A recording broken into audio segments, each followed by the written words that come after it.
एक छोटे से सुंदर गांव में सुबह का समय था। चारों तरफ चिड़ियों की चहचहाहट और लोगों की हलचल सुनाई दे रही थी। गांव के लोग अपने अपने काम में व्यस्त थे और हर तरफ खुशी का माहौल था।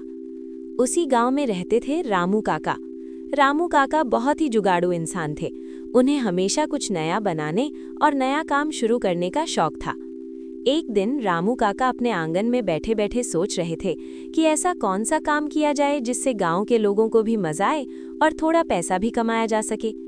सोचते सोचते अचानक उनके दिमाग में एक शानदार आइडिया आया। उन्होंने सोचा, क्यों ना ऐसी मशीन बनाई जाए जो जल्दी जल्दी मोमोज बना सके।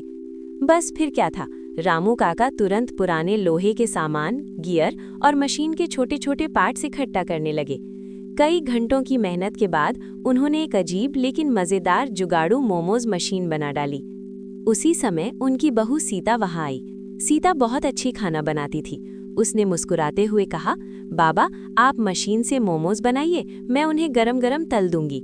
रामू काका ने खुशी खुशी मशीन में आटा डाला। जैसे ही मशीन चालू हुई, गियर घूमने लगे और धीरे धीरे मशीन से छोटे छोटे मोमोज निकलने लगे। सीता ने कढ़ाई में तेल गर्म किया और उन मोमोज को तलने लगी। कुछ ही देर में गरम गरम मोमोज की खुशबू पूरे गांव में फैल गई। खुशबू इतनी अच्छी थी कि गांव के लोग खुद ब खुद वहां आने लगे। सब लोग हैरानी से उस जुगाड़ू मशीन को देखने लगे। पहले ग्राहक ने प्लेट में मोमोज लेकर जैसे ही एक कौर खाया, वो खुशी से बोल उठा, अरे रामू काका, इतने स्वादिष्ट मोमोज तो हमने कभी नहीं खाए।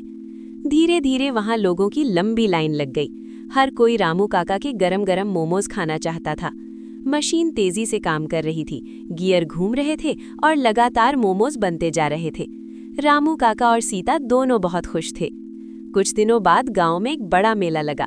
मेले में बहुत सारे खाने के स्टॉल थे, लेकिन सबसे ज्यादा भीड़ रामू काका के मोमो स्टॉल पर थी। लेकिन अचानक एक दिन मशीन अटक गई, गियर रुक गए और मोमोज निकलना बंद हो गया। रामू काका थोड़ा घबरा गए, लेकिन रामू काका जुगाड़ू थे। उन्होंने तुरंत अपने औजार उठाए और मशीन को ठीक करने लगे। थोड़ी ही देर में मशीन फिर से चल पड़ी और मोमोज फिर से बनने लगे। अब हर दिन गांव के लोग रामू काका के मोमोज खाने आते। उनका छोटा सा स्टॉल पूरे गांव में मशहूर हो गया। रामू काका और सीता दोनों खुशी खुशी अपना काम करते और गांव के लोगों को स्वादिष्ट मोमोज खिलाते। और इस तरह एक छोटे से जुगाड़ ने रामू काका को गांव का सबसे मशहूर मोमोज वाला बना दिया। इस कहानी से हमें ये सीख मिलती है कि अगर हमारे पास मेहनत